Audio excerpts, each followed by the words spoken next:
Baik, di sini saya akan menjelaskan aritmatika sosial dalam kegiatan ekonomi.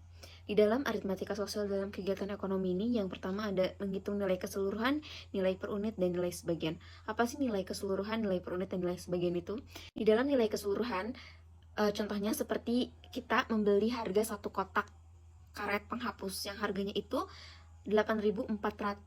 Nah, itu disebut nilai keseluruhan. Sedangkan nilai per unit yaitu kita membeli harga satu buah karet penghapus yang harganya itu Rp700. Itu disebut nilai per unit atau nilai per buah. Sedangkan nilai sebagian itu setengah harga dari satu kotak karet penghapus. Nah, di sini sudah ada rumus untuk menentukan nilai per unit, nilai keseluruhan, dan nilai sebagian. Di sini saya akan memberikan contoh soal. Seorang pedagang buah membeli 12 buah durian. Ia membayar dengan 3 lembar uang 100.000 dan mendapatkan uang kembalian sebesar 30.000. Tentukan harga pembelian keseluruhan, tentukan harga pembelian tiap buah, dan jika pedagang tersebut hanya membeli 8 buah durian, berapakah ia harus membayar? Dalam penyelesaiannya, yang A yang ditanya itu kan nilai keseluruhan. Maka rumus nilai keseluruhan itu, nilai keseluruhan sama dengan banyaknya unit dikali nilai per unit. Maka 3 dikali 100 dikurang 30.000. Kenapa ada pengurangan 30.000? Karena dalam pembelian tadi ada kembalian 30.000.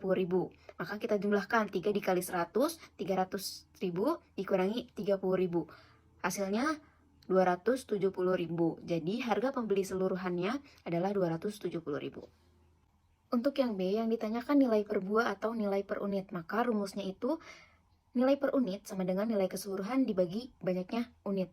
Di sini kita taruh nilai keseluruhannya itu 270.000 dibagi banyaknya unit itu 12 buah durian. Maka 270.000 dibagi 12 sama dengan 22.500. Jadi harga tiap buah durian itu adalah 22.500. Untuk penyelesaian yang C, yang ditanya itu kan jika pedagang tersebut hanya membeli 8 buah durian, berapa ia harus membayar? Berarti ini masuk ke dalam nilai sebagian. Sedangkan nilai sebagian itu rumusnya banyaknya sebagian unit dikali nilai per unit. Berarti banyaknya nilai per unit itu 8 dikali tadi harga durian per buah itu kan 22.500. Maka 8 dikali 22.500 sama dengan 180.000. Jadi harga 8 buah durian adalah Rp180.000. Baik, yang kedua ada harga pembelian, harga penjualan, untung dan rugi. Harga pembelian atau bisa disebut juga sebagai modal adalah harga yang barangnya itu dari pabrik, grosir, atau tempat lainnya. Sedangkan harga jual adalah harga barang yang ditetapkan oleh pedagang kepada si pembeli tersebut. Ada juga untung atau bisa disebut juga sebagai laba, adalah selisih antara harga penjual dengan harga pembelian. Ada juga rugi. Rugi yaitu selisih antara harga penjualan dengan harga pembelian. Jika harga penjualan kurang dari harga pembelian, itu disebut rugi. Nah, di sini saya memberikan contoh soal dari persoalan harga pembelian, harga penjualan, untung, dan rugi. Untuk soalnya, seorang pedagang membeli jeruk sebanyak 40 kg dengan harga 6.500 per kilogram. Kemudian 30 kg diantaranya dijual dengan harga 7.000 per kilogram. Dan sisanya dijual dengan harga 6.000 per kilo. Hitunglah yang pertama, yang A harga pembelian, B harga penjualan, dan C besarnya untung atau rugi dari hasil penjualan tersebut. Oke, langsung kita ke penyelesaian. Yang A, tadi kan yang ditanyanya itu harga pembelian. Maka harga pembeliannya itu tadi ada 40. 40 dikali harga penjualan 6.500. Maka 40 dikali 6.500 hasilnya 260.000. Jadi harga pembelian jeruk adalah Rp260.000.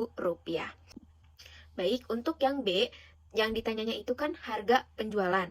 Nah, sedangkan harga penjualannya itu tadi kan seseorang membeli jeruk itu 40, banyaknya 40 kilo. Sedangkan harganya itu beda-beda. Yang 30 kilo itu harganya 7.000 dan yang sisanya 10 kilo itu harganya 6.000. Maka 30 dikali 7.000 ditambah 10 dikali 6.000. Kita jumlahkan. 30 dikali 7.000 yaitu 210.000. 10 dikali 6.000 yaitu 60.000. Maka 210 ditambah 60.000 hasilnya 270.000. Jadi harga penjualannya adalah Rp270.000. Selanjutnya penyelesaian yang C. Yang ditanya itu berapa untung dari harga pembelian jeruk tersebut. Untuk menentukan penyelesaian ini, untung itu mempunyai rumus, yaitu harga penjualan dikurangi harga pembelian. Tadi kan kita sudah menentukan harga pembeliannya berapa, harga penjualannya berapa. Nah, maka harga penjualan 270.000 dikurangi harga pembelian 260.000. Maka 270.000 dikurangi 260.000 sama dengan 10.000. Jadi besarnya keuntungan yang diperoleh pedagang tersebut adalah 10.000. Nah, selanjutnya yang ketiga ada presentasi untung atau rugi. Presentasi untung atau rugi itu ada dua. Yang pertama menentukan presentasi untung atau rugi, dan yang kedua menentukan harga penjualan dan harga pembelian jika presentasi untung atau rugi diketahui. Kita menjelaskan yang pertama terlebih dahulu, yaitu menentukan presentasi untung atau rugi. Nah, di dalam perdagangan, besar untung atau rugi terhadap harga pembelian biasanya dinyatakan dalam bentuk persen. Di sini saya sudah menampilkan rumus dari persentase untung atau persentase rugi. Untuk persentase untung itu, untung dibagi harga pembelian dikali 100%, sedangkan rugi dibagi harga pembelian dikali 100%. Nah, untuk contoh soalnya, seorang pedagang membeli 1 kuintal beras dengan harga 6.000 per kilo. Pedagang itu menjual beras tersebut dan memperoleh uang sebanyak 620.000 rupiah. Tentukan persentase untung atau rugi pedagang itu. Nah, langsung ke penyelesaian. Sebelum kita menentukan persentase untung, kita harus mencari harga pembelian dan harga penjualannya itu berapa. Untuk harga pembelian berarti 1 kuintal 100 dikali 6.000, karena harga 1 kilo berasnya itu 6.000, maka 100 dikali 6.000 yaitu 600.000 rupiah. Untuk harga penjualannya tadi sudah disebutkan bahwa harga penjualannya itu 620.000 rupiah. Harga penjualan lebih dari harga pembelian, maka pedagang itu mengalami keuntungan. Untuk menentukan untung, yaitu rumusnya kan harga penjualan dikurangi harga pembelian. Tadi harga penjualannya 620.000 rupiah dikurangi 600.000 rupiah, maka hasil totalnya adalah 20.000 rupiah. Sekarang kita masukkan persentase keuntungan perdagangan itu, yaitu kan berarti untung itu rumusnya untung dibagi harga pembelian dikali 100%, sama dengan 20.000 dibagi 600.000 dikali 100%, sama dengan 3,33%. Jadi persentase keuntungan pedagang jeruk tersebut yaitu 3,33%.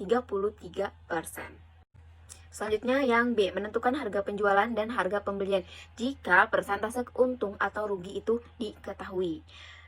Di sini sudah terpapar diketahui bahwa untung atau bisa disebut juga laba sama dengan harga penjual dikurangi harga pembelian. Maka yang pertama, harga penjualan sama dengan harga pembelian tambah untung. Dan yang kedua, harga pembelian sama dengan harga penjualan dikurangi untung. Di sini sudah terpaparkan rumus-rumus cara penghitungan untuk menentukan harga penjualan dan harga pembelian jika persentase untung atau rugi diketahui.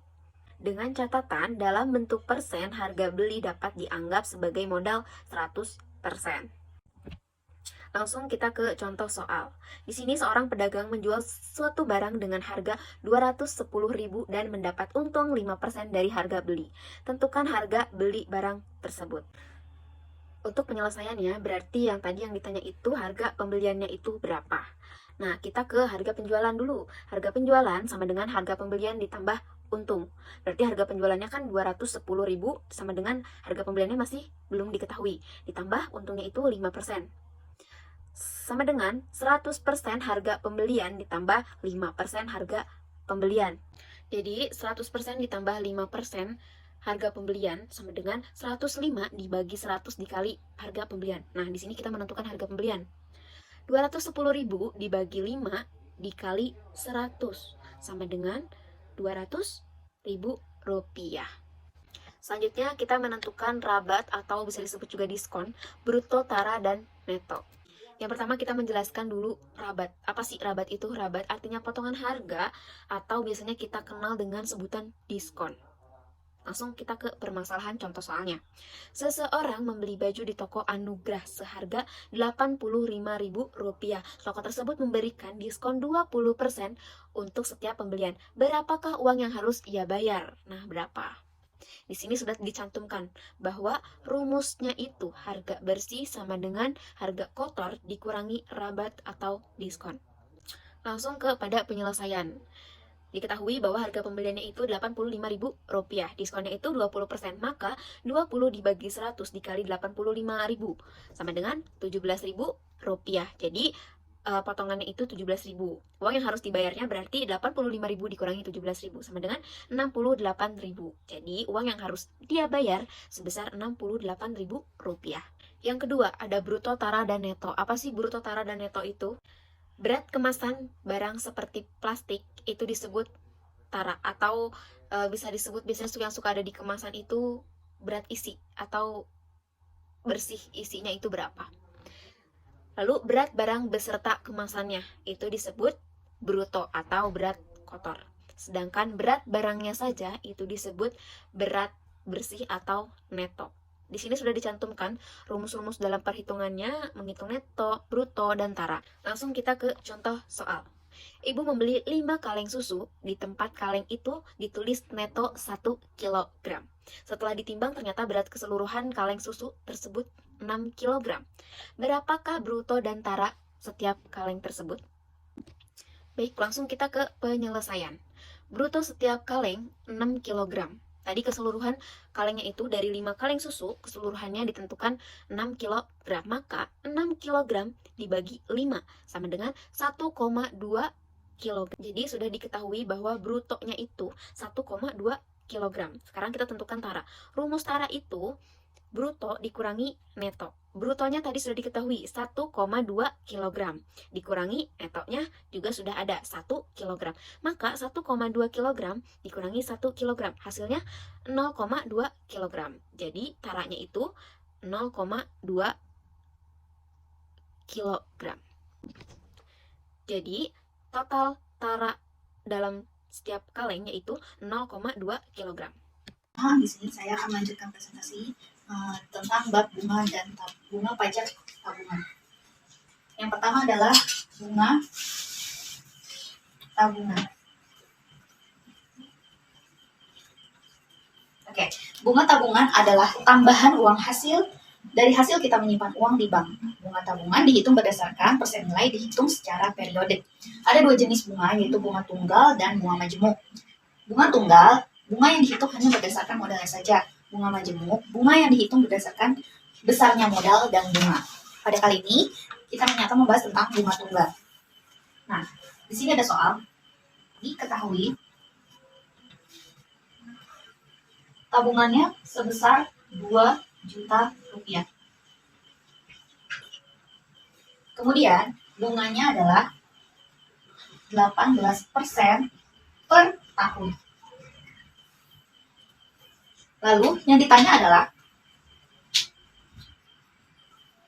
bunga akhir bulan pertama, bunga bulan pertama, kemudian bunga bulan ke-6, lalu bunga 2 tahun. Oke, kita cari dulu bunga bulan pertama. Caranya adalah sama dengan 1/12 dikali 18/100 dikali 2 juta rupiah. 1/12, 1 adalah bulan pertama dan 12 adalah jumlah bulan dalam 1 tahun. Kemudian dikali 18/100, yaitu bunga dari 18% per 100. Jadi 18/100 dikali 2 juta. Maka kita total 1 kali 18, 18 dikali 2, 8 kali 2, 16, 2 kali 1, 2, tambah 1, 36. Maka di sini ada 36 juta. Namun kita sederhanakan 100, kita coret. Jadi 36 dibagi 12 menjadi 30.000 rupiah. Ini adalah bunga bulan pertama. Kemudian bunga bulan ke-6. 6/12 dikali 18/100 dikali 2 juta. Kita sederhanakan, 100 kita coret. 6 dikali 18, 18 dikali 2 hasilnya adalah 18 dikali 2 kemudian dibagi 12 hasilnya 180.000. Oke, untuk soal berikutnya.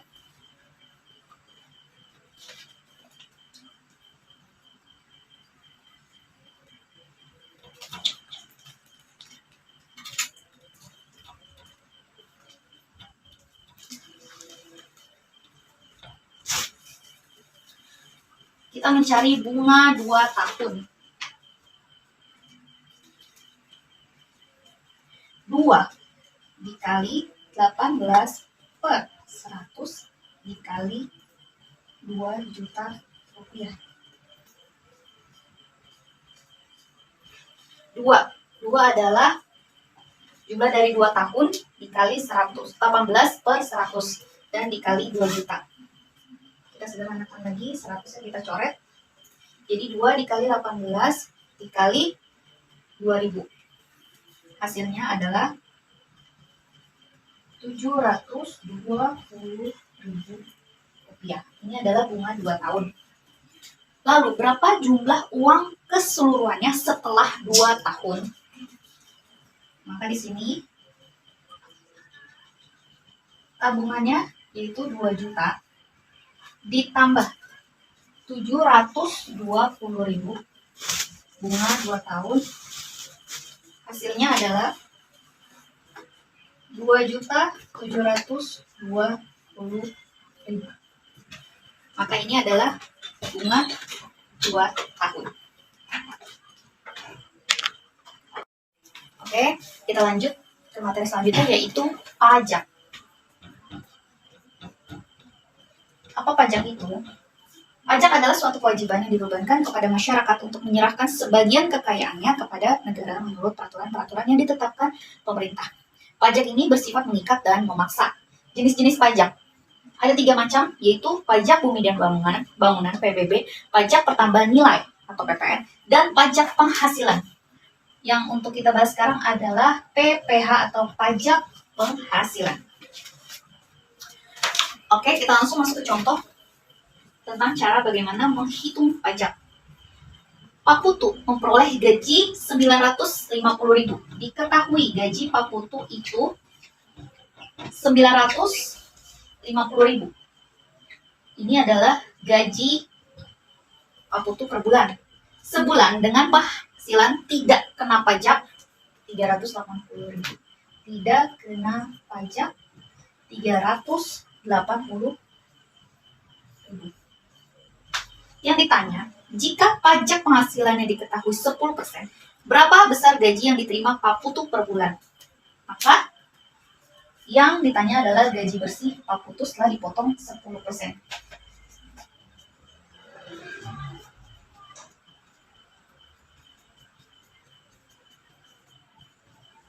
Oke. Kita mulai menghitung dari besar penghasilan kena pajak, yaitu 950.000 dikurang tidak kena pajak 380.000.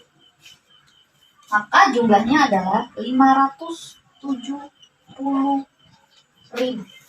Ini adalah besar penghasilan kena pajak. Lalu kita cari lagi besar pajak penghasilan.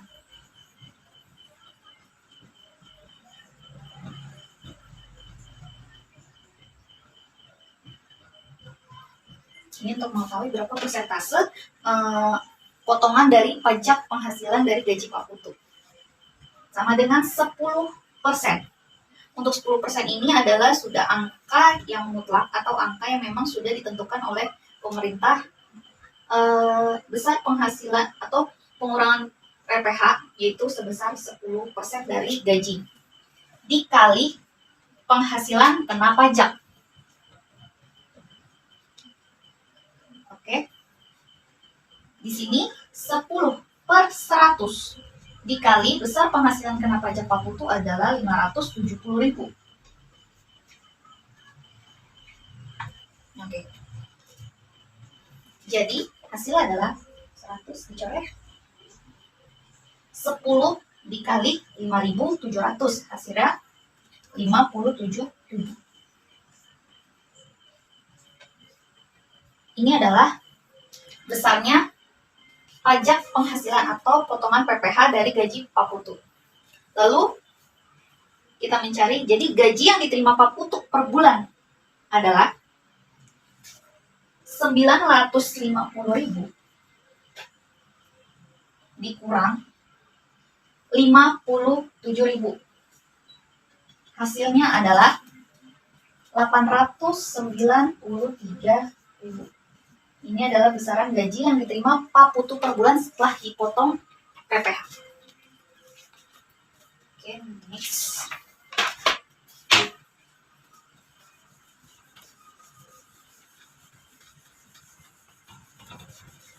Lanjut. Oke, setelah kita belajar tentang pajak, kemudian kita ke materi selanjutnya, yaitu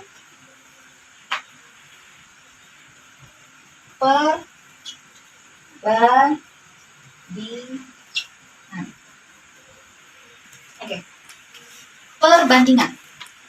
Perbandingan adalah membandingkan dua nilai atau lebih dari suatu besaran yang sejenis dan dinyatakan dengan cara yang sederhana. Perbandingan juga bisa dinyatakan dalam pecahan. Ada dua cara, yaitu dengan mencari selisih dan dengan mencari hasil bagi. Menyederhanakan perbandingan dua besaran sejenis. Untuk menyederhanakan perbandingan, Anda harus membagi kedua sisi dengan angka yang sama. Contohnya, 2, 1 per 2. 1 per 4. Maka kita harus menyederhanakan perbandingan yang berbentuk pecahan ke perbandingan yang sederhana. Contohnya seperti ini. 2 dikali 2, 4. Kemudian kita tambah 1, jadi 5 per 2. Lalu 4 dikali 1 adalah 4. 4 ditambah 1, 5. Jadi 5 per 4. Kemudian 5 per 2 buka kurung dikali 4. 4 ini adalah KPK dari 2 dan 4. Jadi 2. 2 ditambah 2 adalah 4, ditambah 4 adalah 8. Kemudian 4. 4 ditambah 4 adalah 8. 4 ditambah 4 adalah 8. Kemudian 8 tambah 8 adalah 16. Maka di sini angka yang sama adalah angka 4.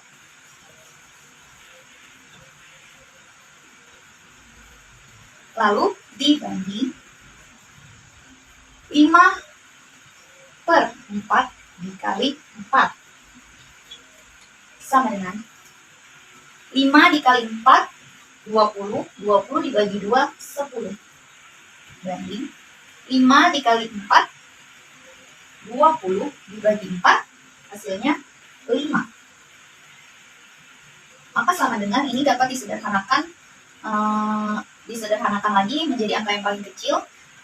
Untuk penyederhanaan ke angka yang lebih kecil ini harus dibagi dengan angka yang sama, yaitu 10 dibagi 5 adalah 2. Lalu 5 dibagi 5 adalah 1. Maka hasil perbandingan sederhananya adalah 2 banding 1.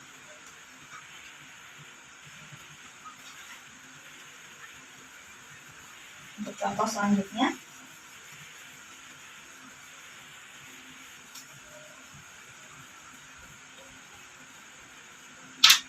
untuk contoh selanjutnya adalah 400 cm kubik dibanding 1 liter. Ini adalah pecahan yang tidak sejenis. Maka kita harus menentukan jenisnya, menyamakan jenisnya terlebih dahulu. Sama dengan 400 cm kubik dibanding 1 dikali dari liter ke cm meter kubik, yaitu 1000. Maka dikali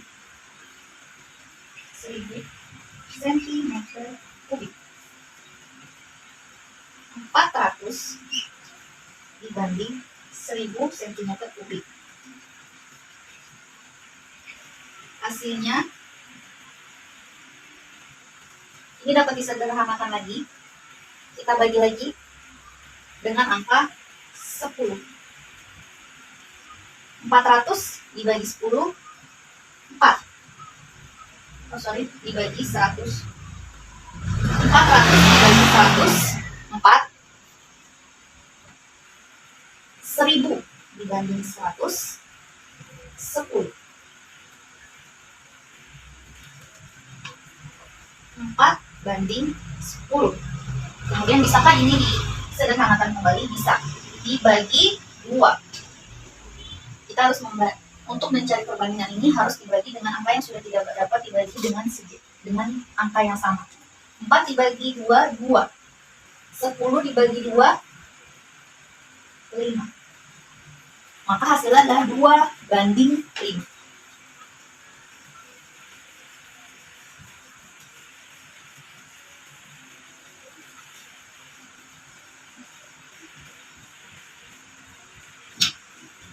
Kemudian ada contoh lagi, misalnya 25 dibanding 50. Maka hasil dari penyederhanaan ini adalah harus dibagi dengan angka yang sama, yaitu 5. Ini dibanding 5. 25 banding 5 adalah 5. 25 dibagi 5 adalah 5. 50 dibagi 5 adalah 10. Oke. Apa ini bisa disederhanakan lagi? Bisa. Kita bagi 5 kembali.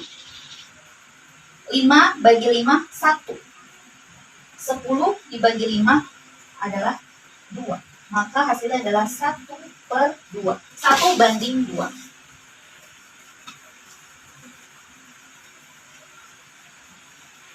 Oke. Ada contoh soal satu lagi, yaitu harga telur. Diketahui harga telur 10.000 per kilo. Saat ini harga telur naik 6 banding 5. Harga naik 6 banding 5 dari harga semula. Maka ditanya harga telur per kilo sekarang. Harga telur sekarang. Oke. Harga telur dibanding harga telur naik itu 6 banding 5. Yaitu 6 banding 5 kita sederhanakan menjadi, ini tidak bisa disederhanakan lagi karena tidak bisa dibagi dengan angka yang sama. Jadi kita langsung cari ke harga telur setelah naik. Harga telur setelah naik 6/5. 6/5 ini dari harga perbandingan naik dikali 10.000. 10.000 dari harga telur saat ini. Harga telur yang terdahulu sebelum naik. Kemudian berapakah harga telur setelah naik? 6 dikali 10.000. 60.000 dibagi 5. Maka hasilnya adalah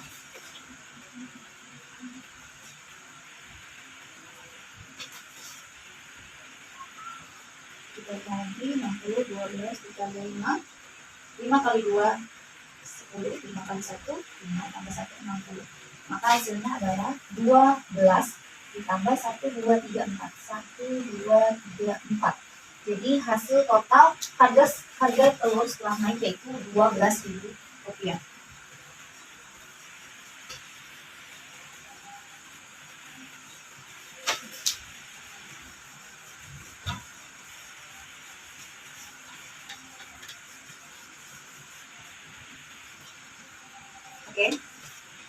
Untuk perbandingan yang tidak sejenis, yang seperti tadi antara cm kubik dan liter, kita harus menyederhanakannya ke satuan yang terkecil. Maka dari sentimeter kubik dan liter tadi, yang satuan terkecil adalah sentimeter. Begitu juga dengan satuan yang lain. Maka kita harus menyatukannya atau menyamakannya dengan satuan yang terkecil.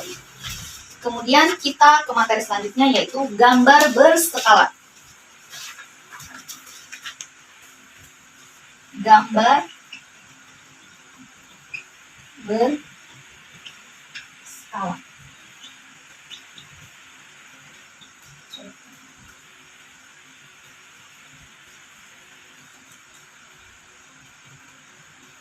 Oke.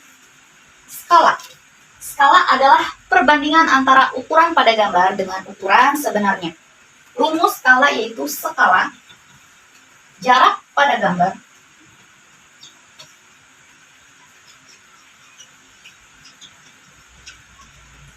dibagi jarak sebenarnya.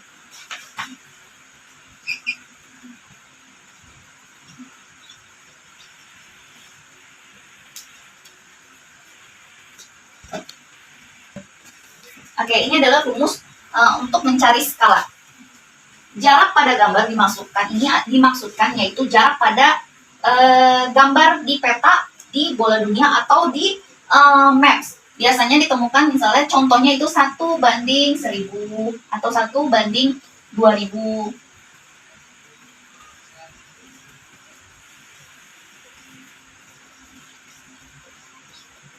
Atau 1:1.500.000 dan lain-lain. Dan jarak sebenarnya ini adalah jarak sebenarnya dari jarak satu kota ke kota lain. Biasanya itu disebutkan dengan kilometer. Kalau jarak pada gambar biasanya disebutkan dengan sentimeter. Lalu faktor skala pada gambar berskala. Faktor skala adalah ukuran pada peta lebih kecil dari ukuran sebenarnya. Faktor skala dapat berupa pembesaran dan pengecilan. Pada gambar berskala selalu berlaku hal berikut: mengubah ukuran tetapi tidak mengubah bentuk. Ukuran dapat diperbesar dan diperkecil. Jadi ukuran jarak pada gambar dan jarak sebenarnya itu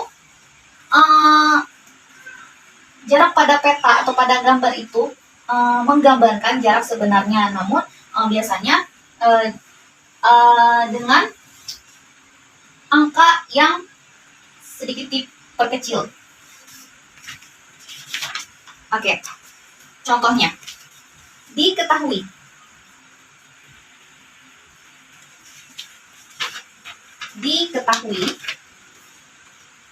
jarak sebenarnya adalah 12 km.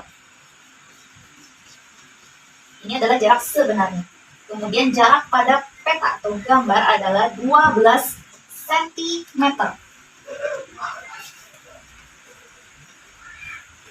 Kemudian jawabannya adalah kita pakai rumus skala jarak pada gambar dibagi jarak sebenarnya. Oke, jarak pada gambarnya adalah 12 cm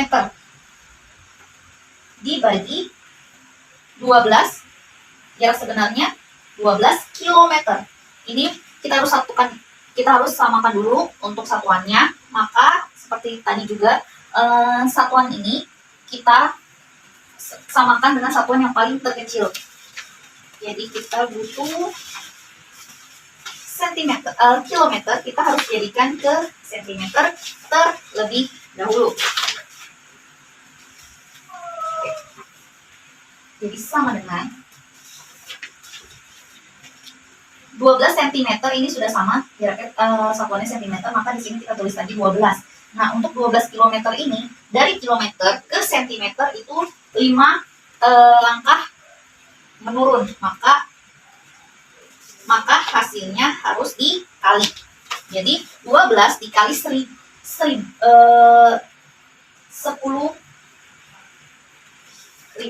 hasilnya adalah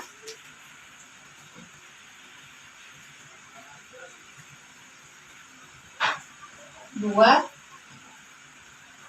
1 hasilnya adalah 1 2 3 4 5 hasilnya adalah 1.200 ini kemudian kita sederhanakan lagi untuk mencari skala, karena skala biasanya angka yang paling depan adalah 1 banding 12.000 ini kemudian kita bagi 12 kita bagi dengan angka yang sama. 12 dibagi 12 1. 12.000 1.200 dibagi 12. Hasilnya adalah 100.000. Ini adalah skala 1:100.000. Maka 1:100.000 ini adalah menggambarkan jarak sebenarnya. Sekarang kita ke contoh yang berbeda. Oke, sekarang setelah tadi kita mengetahui bagaimana cara mencari skala, kita sekarang mengetahui bagaimana cara mencari jarak sebenarnya. Diketahui skala 1:1.500.000.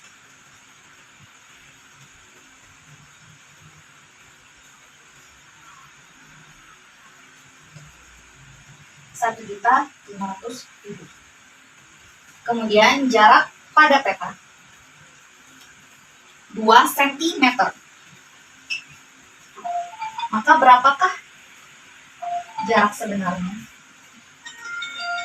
Oke, di sini rumusnya masih sama dengan rumus yang di atas. Jadi skala sama dengan JP, jarak pada gambar, dibagi JS. Skalanya itu yaitu 1:1.500.000.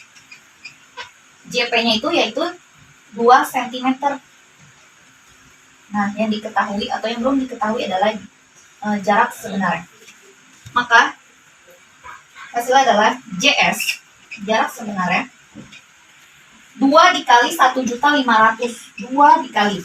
Jadi 2 ini kita pindahkan ke sebelah sini menjadi dikali 1.500.000. Hasilnya adalah 30, 1, 2, 31, 2, 3, 4, 5.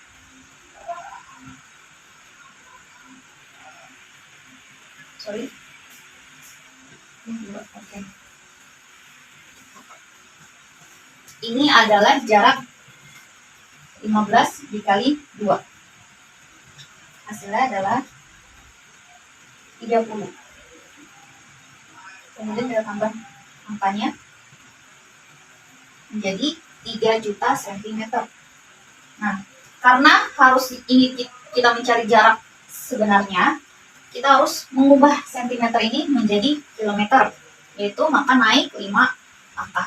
Berarti kita membaginya,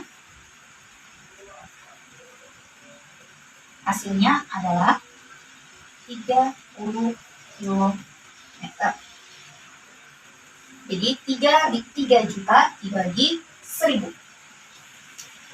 Dibagi 100.000, yaitu hasilnya yaitu 30 km. Maka jarak sebenarnya yaitu 30 km. Oke.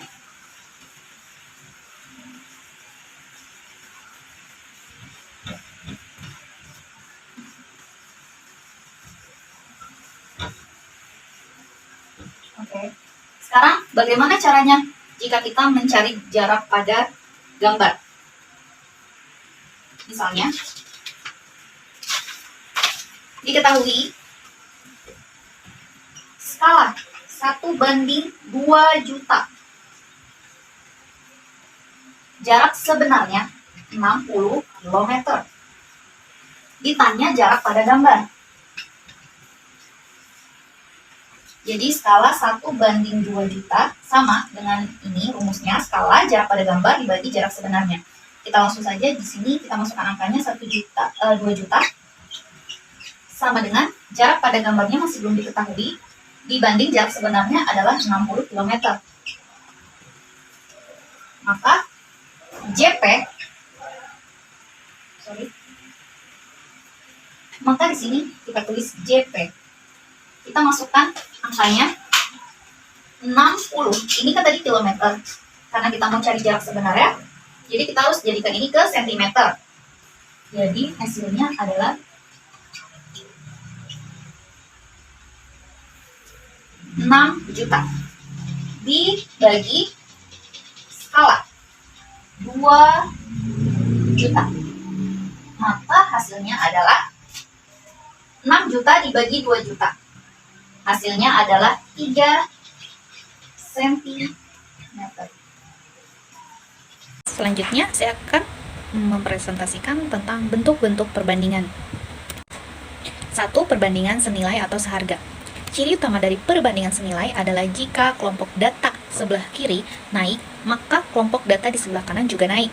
Di samping itu, perbandingan antara elemen di sebelah kanan dengan elemen di sebelah kiri selalu menghasilkan perbandingan yang sama. Perhatikan tabel berikut. Nomor 1, banyaknya jeruk 1 buah, harganya jeruk 800, maka perbandingannya ada 1/800. Kedua, 2 buah, harga jeruknya 1.600, 2/1600 sama dengan 1/800. Ketiga, 3 buah, 2.400, perbandingannya 3/2, 3/2400 sama dengan 1/800. Keempat, 4 buah, harga jeruknya 3.200, perbandingannya 4/3200 sama dengan 1/800. Ternyata nilai perbandingan banyak jeruk dengan harga jeruk di baris manapun adalah sama, yakni 1/800. Mau di baris pertama, kedua, ketiga, atau seterusnya. Perbandingan dengan karakteristik seperti itulah yang disebut perbandingan senilai. Selanjutnya kita mencari rumus perbandingan senilai. X1 per Y1 sama dengan X2 per Y2. Ini adalah rumus perbandingan senilai. Contoh soal, untuk membuat 2 liter jus mangga diperlukan 5 kg mangga masak.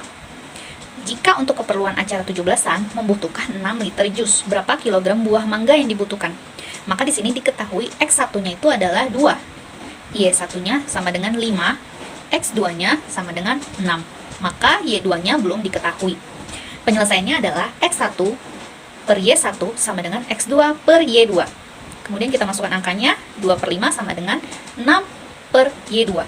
Y2, kemudian 5 dikali 6 per 2. Kita memperkalikannya dengan perkalian silang. Maka hasilnya adalah Y2, 6 kali 5 adalah 30. Dibagi 2, hasilnya adalah 15 buah. Maka yang diperlukan membuat jus untuk 6 liter adalah 15 buah. Kemudian kita masuk ke materi kedua, yaitu perbandingan berbalik nilai atau berbalik harga. Seperti contoh, kecepatan kilometer per jam, waktu jam dan jarak kilometer. Yang pertama, kecepatannya 10 km per jam, waktu tempuhnya adalah 4 jam, kemudian jaraknya ada 40 km. Kecepatan data nomor 1, kecepatan data kecepatan data nomor 2 sama dengan 10/20 sama dengan 1/2. Waktu nomor 1 per waktu nomor 2 sama dengan 4/2 sama dengan lagi 2/1. Hasilnya perbandingan 1/2 adalah kebalikan dari perbandingan 2/1. Jadi kesimpulannya, perbandingan antara waktu tempuh dengan kecepatan yang digunakan untuk menempuh jarak yang sama merupakan perbandingan berbalik nilai. Yang tadinya perbandingan kecepatan 1/2, maka di waktu menjadi 2/1. Rumus perbandingan yaitu X1 per Y2 sama dengan X2 per Y1. Kalau untuk tadi perbandingan senilai X1 per Y1 kemudian X2 per Y2, maka di perbandingan berbalik nilai X1 per Y2 sama dengan X2 per Y1. Kemudian materi ketiga, menggambar grafik perbandingan.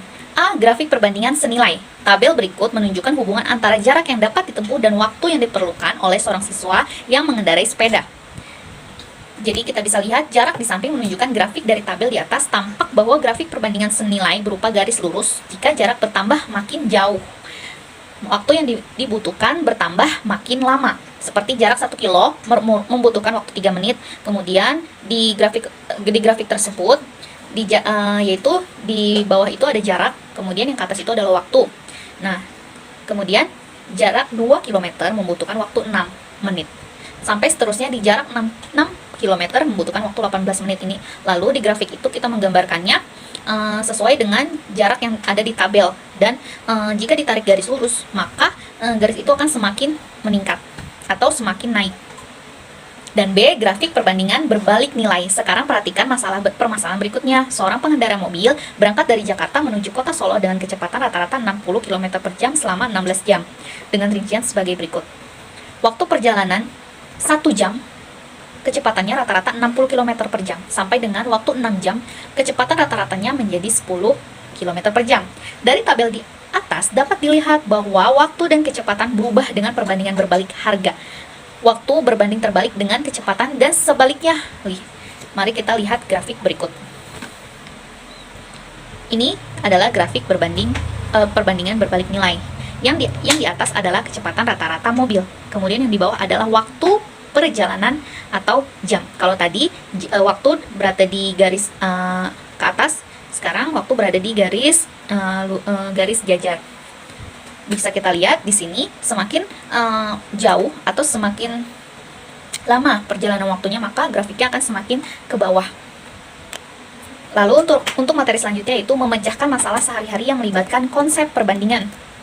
Contoh soal, seorang pedagang membeli 24 kg mangga seharga 42 juta. 24 kg mangga seharga 42.000. Pada hari berikutnya ia membeli 60 kg mangga dengan kualitas yang sama. Tentukan besarnya uang yang harus dibayar oleh pedagang tersebut. Penyelesaiannya adalah harga 24 kg mangga tadi diketahui adalah Rp42.000. Maka harga 1 kg mangga yaitu 42.000 per 24. 24 ini kita ambil dari 24 kilo dari harga 42.000. Maka harga 1 kilonya itu yaitu 1.750. Nah, kemudian jika kita membeli harga 60 kg mangga yaitu 60 dikali 1.750.000 harga per 1 kilo. Jadi sama dengan 105.000. Jadi pedagang tersebut harus membayar 105.000. Ada cara kedua, yaitu banyaknya mangga 24 yaitu 42.000. Kemudian 60 yaitu masih X.